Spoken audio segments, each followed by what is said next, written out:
சஹாபாக்கள் பள்ளிக்கு போகும்போது பிள்ளையை தூக்கிட்டு தான் போவாங்க. ரசூலுல்லாஹி ஸல்லல்லாஹு அலைஹி வஸல்லம் அவர்கள் பேர பிள்ளையை வச்சுக்கு விளையாடிட்டு இருக்கிறாங்க. பாங்கு சொல்லி இக்காமத்து சொல்லப்பட்டாச்சு. அம்மா மகள் உன்னை பிள்ளை எப்படி நான் தொழுவிக்கணும் என்று மகளுக்கிட்ட கொடுக்கல. அம்மா அப்பாட கழுத்தை கட்டி பிடிச்ச பிள்ளைய பிரிக்க நினைக்கல. பெண்கள் பக்கமாக மகளும் வந்துட்டாங்க, மனைவியும் வந்துட்டாங்க. ரசூலுல்லாஹி ஸல்லல்லாஹு அலைஹி வஸல்லம் அவர்கள் பேர குழந்தைய தோளை வச்சுக்கு இமாமத்துக்கு வந்துட்டாங்க. சஹாபாக்கள் சொல்கிறாங்க, தோளில் பிள்ளையை வச்சுக்க எங்களுக்கு தொழுகை நடத்தினார். சுஜூது செய்யும்போது பிள்ளையை கீழே வச்சார். அடுத்த ரக்காயத்துக்கு போகும்போது கீழே இருந்த பிள்ளையை வம்பா எடுத்து தோளை வைத்தார் என்று சஹாபாக்கள் சொல்கிறாங்க. ஆண்களே பிள்ளையை தூக்கிக்கிட்டு தொழுது காட்டியிருக்கிறார்கள் ஸல்லல்லாஹு அலைஹி வஸல்லம். இன்றைக்கி பெண்கள் என்ன சொல்கிறாங்கண்டா, பிள்ளைக்கு தொழனாதான். இது அல்லாஹ் கிட்ட சொல்லி தப்புங்களாம் பார்ப்போம். பிள்ளைக்க கொள்ள பாத்ரூம் போகலாம், பிள்ளைக்க கொள்ள கேக்கு செஞ்சு திங்கலாம், பிள்ளைக்க கொள்ள படம் பார்க்கலாம், பிள்ளைக்க கொள்ள அரட்டை அரங்கம் நடக்கலாம், பிள்ளைக்க கொள்ள தீவனங்கள் செய்யலாம், பிள்ளைக்க கொள்ள தொழன்னா என்ன?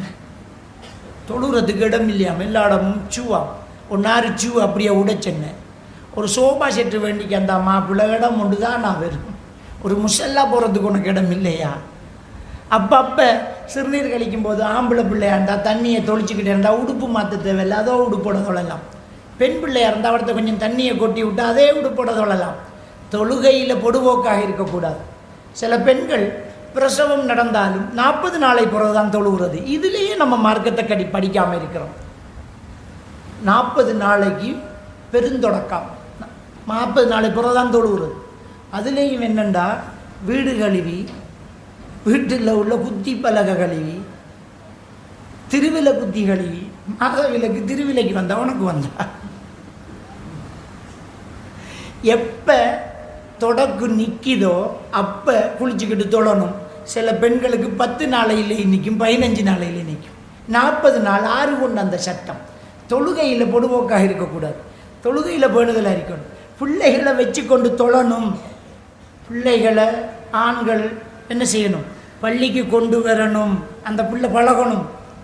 இது பள்ளிக்குள்ளே கொஞ்சம் பெரிய அங்கே பிள்ளைகளை விரசுறேன் ஓடு எங்களோட சிலர் வந்து ஒழும்பி இந்த பிள்ளைகளை கூட்டிக்கு வரப்படாதான். பிள்ளைகளை கூட்டிக்கு வர்றது தான் இஸ்லாம். ரசூலுல்லாஹி ஸல்லல்லாஹு அலைஹி வஸல்லம் அவர்கள் தொழுகை நடத்தும் போது குழந்தை அழும் சத்தம் கேட்டதால் அவசரமாக தொழுது முடித்தாங்க. எழும்பி நான் ஏன் வேகமாக தொழுதுன்னு தெரியுமா? ஒரு குழந்தை அழுதுச்சு, அதான். இதுக்கு பிறகு பிள்ளை கூட்டிக்கிறாங்கன்னு சொல்லலை, இதுக்கு தொழுகைன்னு சொன்னாங்களே தவிர பிள்ளைய கூட்டிக்கிறலாம்னு சொல்லலை. கூட்டிக்காங்க, அது இங்கே பழகாமல் எங்கே பழக போகுது? இதுதான் இஸ்லாமிய கூட்டமைப்பு. சஃப்புகளுக்கு இடையில் ஒரு பிள்ளை கரகரன்னு நடந்து போவான். இன்றைக்கு நடந்து போயிடுச்சு, இந்த அசருக்கு நடந்து வரான். அல்ஹம்துலில்லாஹ். அதான் அவன் அப்படி நடப்பான். அவன் வளர்ந்தது பார்த்தது பள்ளிவாசலும் சஃப்புகளும் தொழுகைகளும். அவனுடைய ஈமான் வளரும். தியேட்டரும் டிவியும் இல்லை, பள்ளியும் தொழுகையும். நம்மளோட பிள்ளை பள்ளிக்குள்ளே விளையாடுது, இது ஒரு பெருமை. நம்மளோட ஒரு சகோதரன்ற பிள்ளை அண்ணன் முன்னால் போடுற சஃப்புகளுக்கு இடையில் பிள்ளைகள் போகிறதால தொழுகை பாத்திலாகாது. தனியாக தொலைக்கொள்ளலாம், முன்னால் போகக்கூடாது. ஜமாத்தோட தொலைக்கொள்ள சஃப்புகளுக்கு இடையில் உங்களுக்கு உது முறிஞ்சால் சஃப்புக்குள்ளால் போய் உது செஞ்சுட்டு வரலாம். இமாமுக்கு இருக்கிற சுத்துராக்கு முன்னால் தான் போப்படா, இமாமுக்கு முன்னால் போப்படா, இடையில் போகலாம். இந்த சட்டங்கள் தெரியணும். எனவே பிள்ளைகளை கொண்டு வரணும் பள்ளிக்கு. பிள்ளைகளிடம் இருப்பது போல கற்றல். பிள்ளைகளிடம் இருப்பது போல கற்றல். என்னத்தை பார்க்குறாங்களோ அதைத்தான் படிப்பான். பாப்பா எப்படி இருக்காரோ அதுதான் அவனுக்கு தெரியும். அப்போ பிள்ளைகளுக்கு முன்னால் நாங்கள் சிகரெட் அடிக்கப்படா, அவன் எப்படா வாய்ப்பு கிடைக்கும் ஒரு பட்டு இழுக்கிறது கண்டு காத்துக்கிறிப்பான். பிள்ளைகளுக்கு முன்னால் தூஷண வார்த்தை பேசப்படா, கெட்ட வார்த்தை பேசுகிறான். கெட்ட வார்த்தை பேசுகிறான் என்று சொல்கிறது தப்பு. கேட்ட வார்த்தை தான் பேசுகிறான். நம்மக்கிட்ட எப்பயோ ஒரு நாள் கேட்ட வார்த்தை தான், அது கெட்ட வார்த்தை இல்லை.